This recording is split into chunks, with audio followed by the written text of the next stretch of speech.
when it comes to training, there's no shortage of advice on what we should do before we even start. Mobility, activation, stretching. People spend 15, 20, or even 30 minutes warming up before they even touch the proper set. It feels productive, you feel looser, you feel more ready. But the question is, are we actually preparing for training or just delaying it or even wasting time? Let's dig in. Ian, where should we start on this? Warm-ups absolutely have value. They are important, but essentially it's preparation work. So essentially we're trying to get the body aligned with what's about to happen in the session. And we're not necessarily fixing some kind of limitation or some kind of stiffness or tightness. And I think what we need to do here is kind of separate what actually prepares you for the work and what improves performance and ultimately drives adaptation and then growth. So let's move on to what a warm-up actually is. So when you say warm-up is about preparation, does that basically mean we should just be building into the movement we are about to do?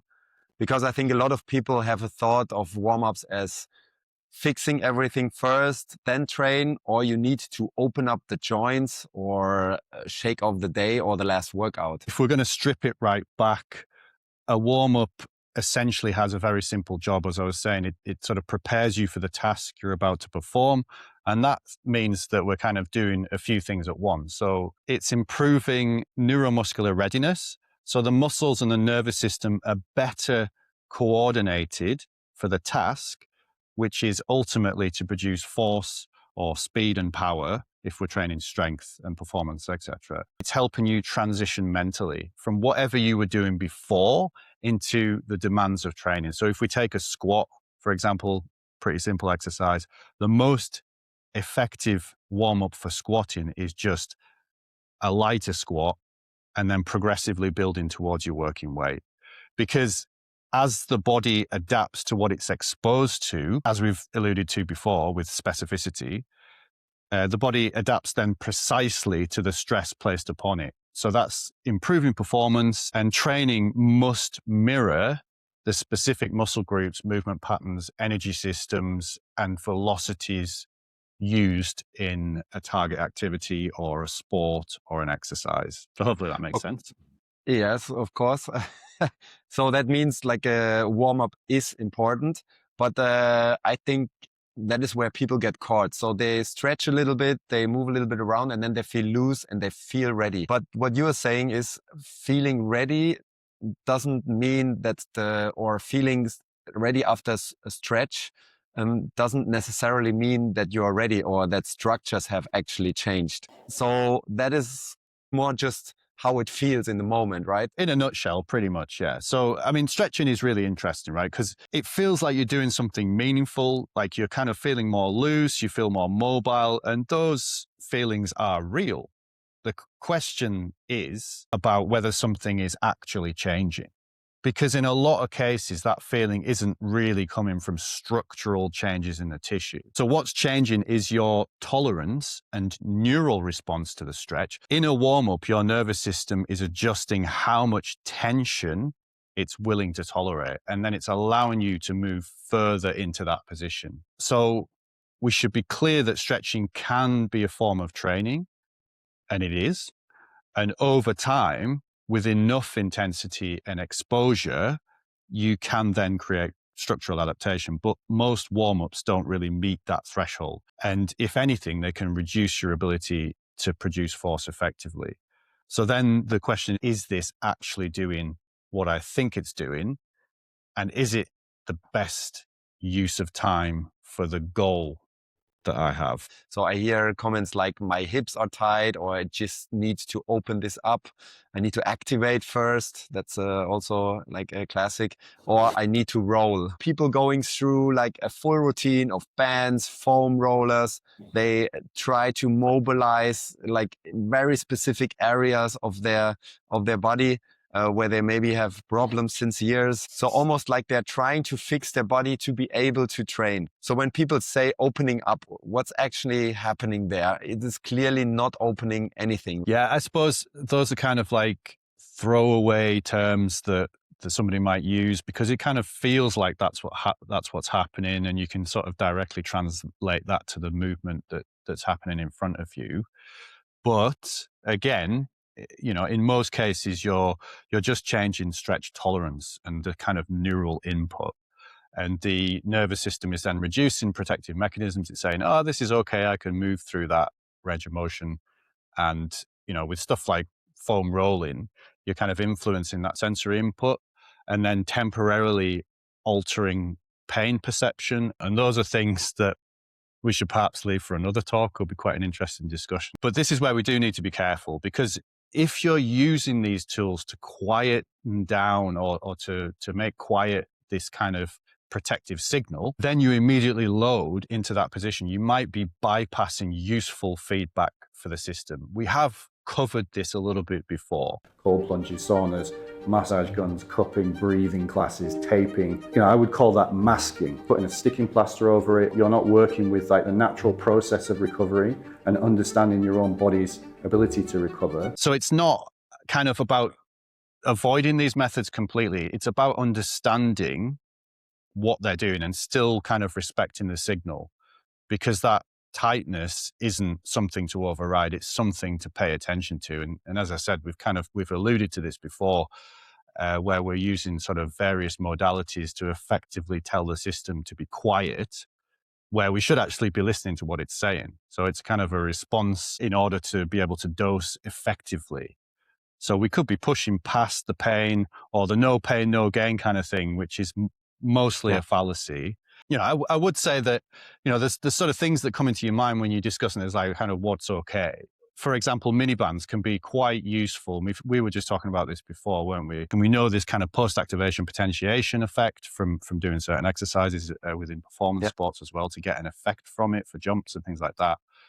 But again, specificity and quantity matter. So you're likely much better just doing the thing that you want to gradually do, doing the thing that you actually want to do and just gradually increasing the load. Yeah, sure. I mean, to put that into context, we're talking about a warm up for a strength workout here, for something that is has a progressive, like also intensity and stuff. I mean, but it's completely understandable why people get confused. On the one hand, you feel very different after doing it, after a stretching or after like a flow or whatever.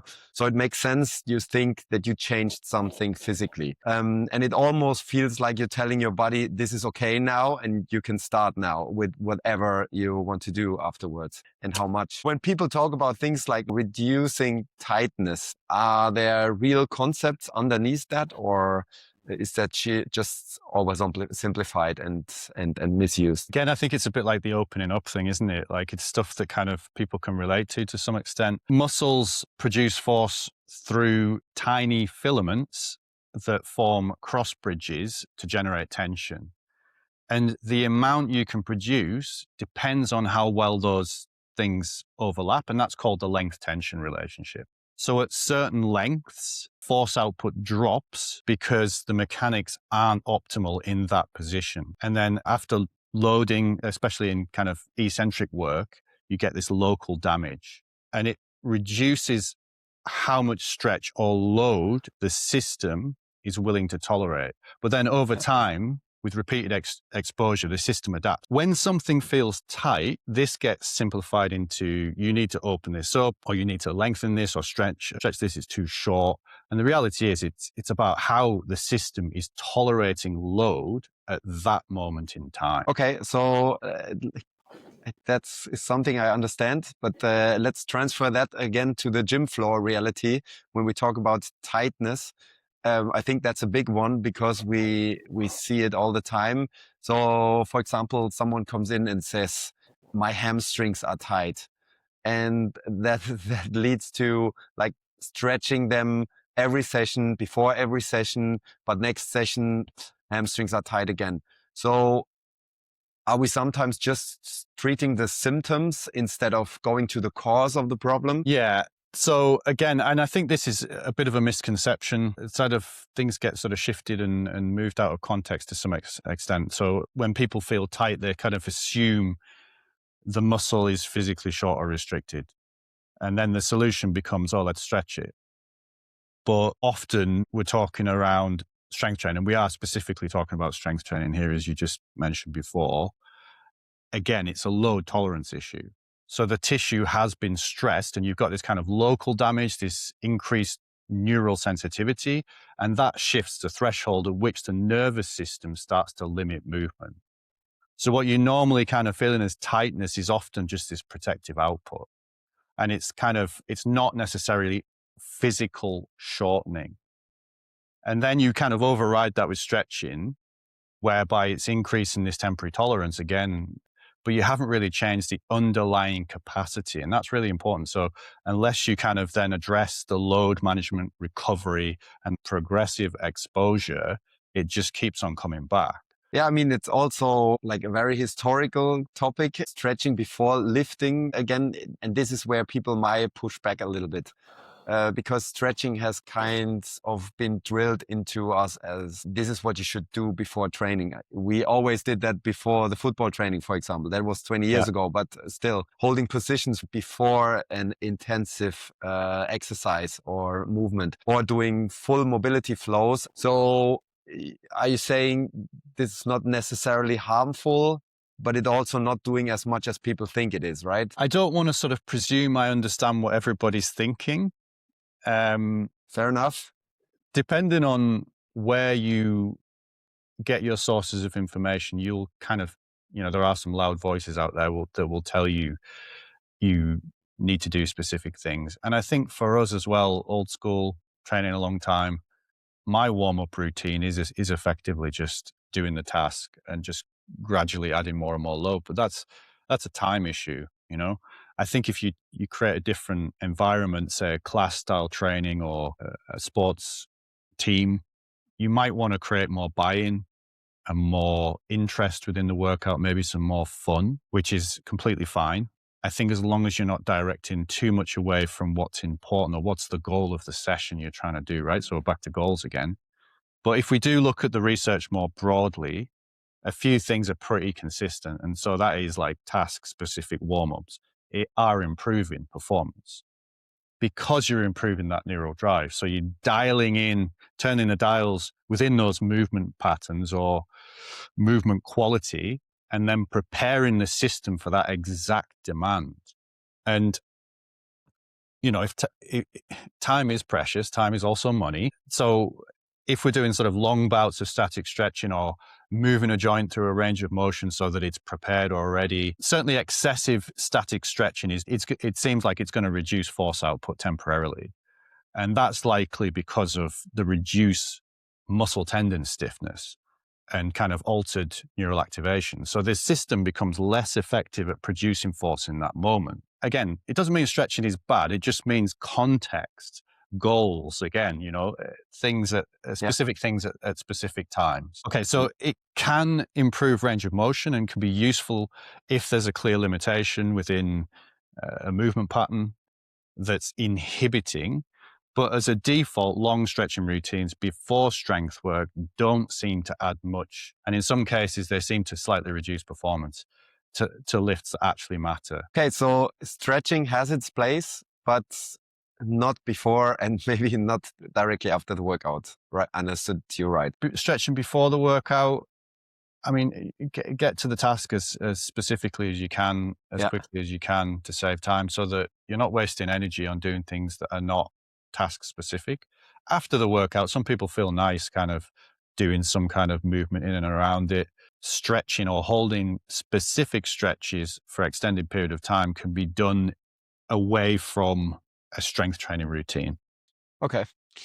So I see that also, I mean, especially for our case in our group class, like time is a limiting factor.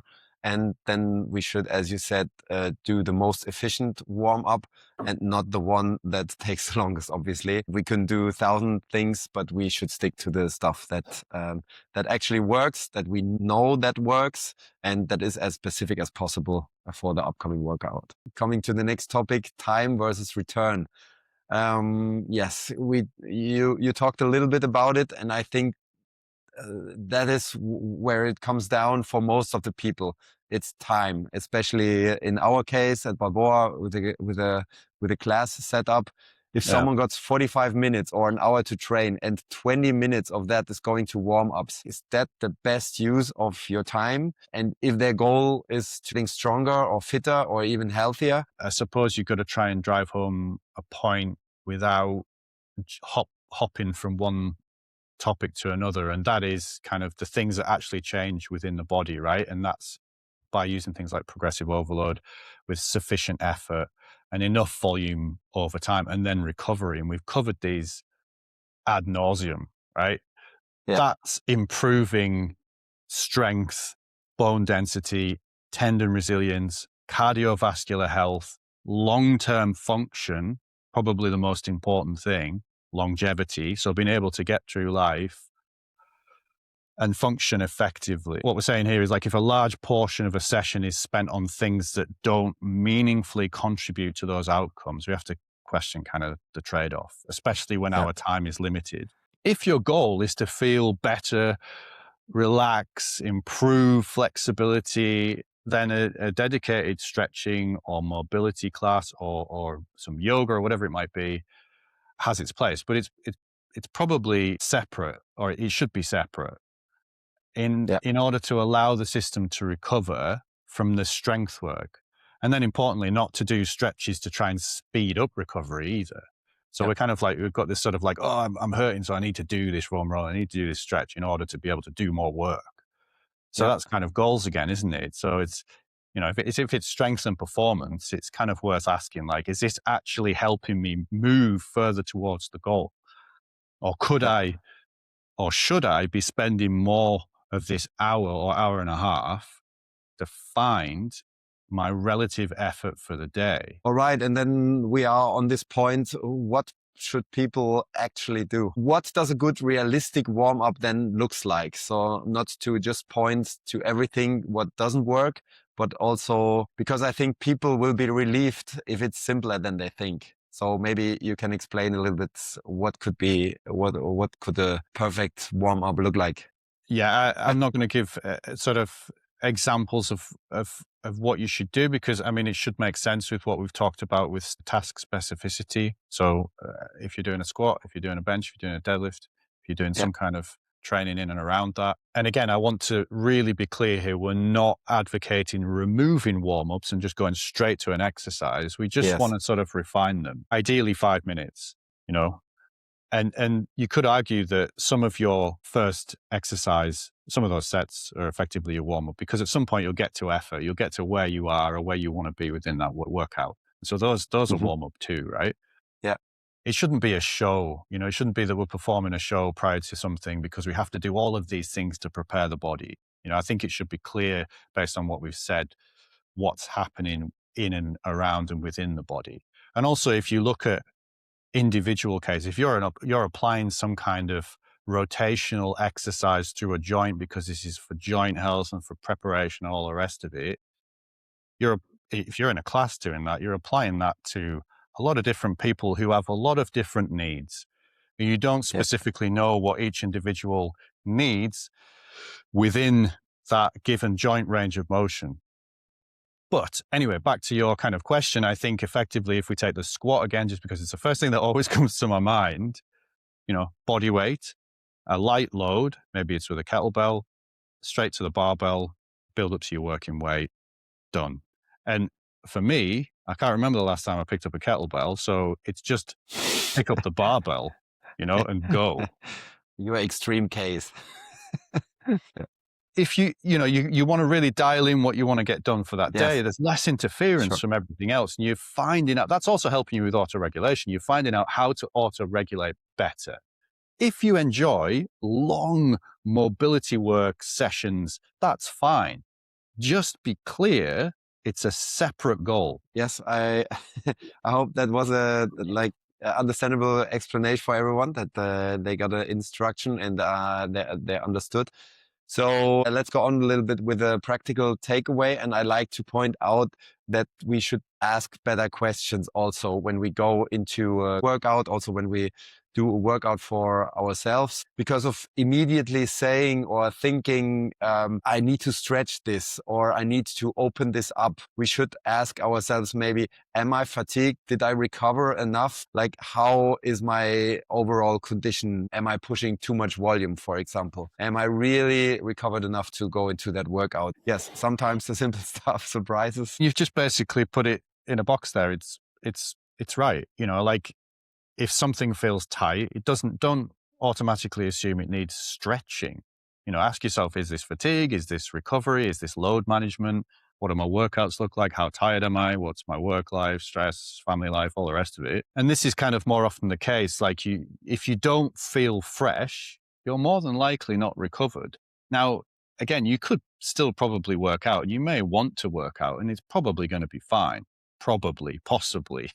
I don't want to start assuming things here. And you could feel fresh and a bit sore or a bit tight, and it can be okay to work through this.